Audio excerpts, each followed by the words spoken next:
Ngoja kidogo tuanze na yeye kwa sababu ni hasra, tuamaliza deputy president. Yes. Sawa. Alafu kuja kwa compliments ndio. Go ahead. Okay, my question is concerning the economy. Yes. And I'll use the statistic that is in the website of the government. Tafadhali. So number one, I'm regarding to. Go ahead. I wanted to hear your attention. Eh? What's your name? My name is Mark. Mark who? Mark Echesa. Echesa, okay. Yes.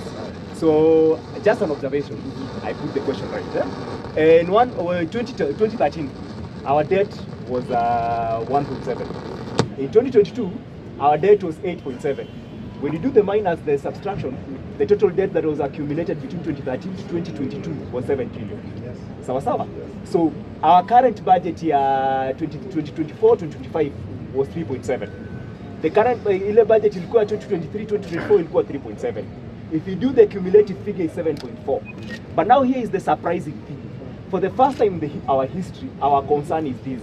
Watoto wetu wa shule wanaambiwa hawana budget ya kalia exam. And yet, you have accumulated 7 trillion for cumulative budget here, 2023, 2024, 2024, 2025, 7.4, equivalent to 10 years. And let me point out something. Between 2014 to 2017, this is in your website, budget ya education peke yake ilikuwa 1.3. Hii ya saa hii yenye mmetumia this term for the last 2 good years, 2 financial term, ya 2023, 2024 na 2024, 2025, imeingia to 1.2, yani equivalent of the same.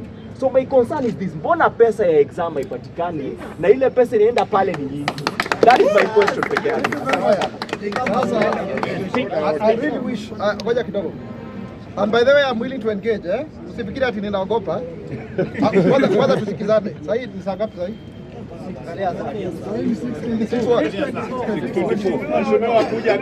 Ngoja kidogo. Kuja kesho. Ngoja kidogo. Tumalize ya leo, ndio nitakuja siku nyingine. Lakini saa hii tumalize saa ngapi?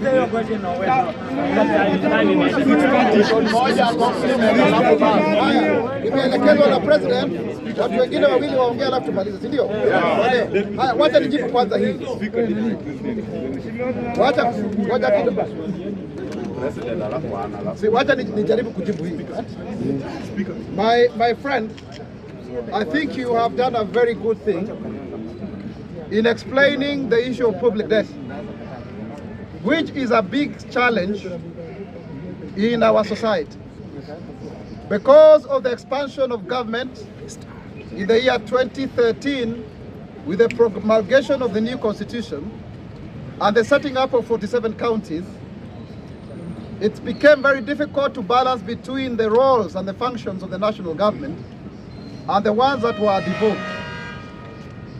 And so therefore, in a quest to ensure that we attract more investment, the government rebased the economy by 25%, so that we moved from the least developed countries to lower middle income countries. That means that we are now eligible for short-term, high-interest commercial debt. And then because of lack of proper fiscal discipline, we went on a borrowing spree, part of it to finance huge infrastructural projects that have become the flagship of the fourth administration. You can talk about the SGR, you can talk about the expressway, you can talk about the Mwaura Road and such. As a result, our public debt is now over 11 trillion. Okay? However, it is not true to say that we have borrowed 7 trillion since we came. Where you are getting it wrong is because you are adding up the budget of 2023 and 2024, or 2024 and 2025. No. What usually happens, a budget is a budget. Like now, the budget of Kenya is 4.2, 4.3 trillion. Are we together? But out of these, 1.8 trillion is going to pay debt. Are we together? Because of what we already borrowed. So we have not gone on a borrowing spree. In fact, this fifth administration led by President William Ruto has done extremely well in repaying debt. We were able to pay a Eurobond of 286 billion. But ago, people were expecting that we would default. The other day we went to borrow, but it's to restructure so that we reduce the pressure as of now, and it was oversubscribed.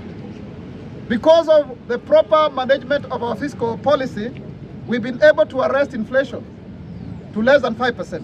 At some point it had even gone as low as 2.7%. Because of the fact that we were able now to have, when we came into power, there are no dollar reserves. But we were able now we now have an import cover of dollars of $9.6 billion. Our currency had gone as high as 165. But right now, it has come to 129. In fact, why not for the way that we are trying to ensure that there is stability, it could be less than 100. So we have a very stable macroeconomic environment.